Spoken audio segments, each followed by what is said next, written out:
Hello दोस्तों, कैसे हो आप सब। मैं सतीश और आप देख रहे हैं भोजपुरी बुड हंगामा। आप लोग इस चैनल को ज़रूर सपोर्ट कीजिए, सब्सक्राइब कर लीजिए। सुबह 6 बजे ट्रेलर लॉन्च हुआ था खेसारी लाल यादव जी का संघर्ष 2 फिल्म की। अभी तक बवाल मचा रहा है ट्रेलर, आप लोग ज़रूर देखिए और ट्रेलर को ज़्यादा से ज़्यादा शेयर कीजिए। बहुत बढ़िया व्यूज़ आ रहा है इसका।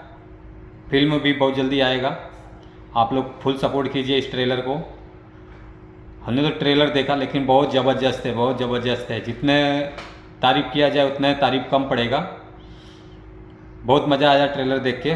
फिल्म में देखना रहेगा तो और मज़ा आएगा। फिल्म में तो और भी कहानी कुछ देखने को मिलेगा। और फिल्म में दिखाया गया है हिंदुस्तानियों के ऊपर, बहुत अच्छी मूवीज है।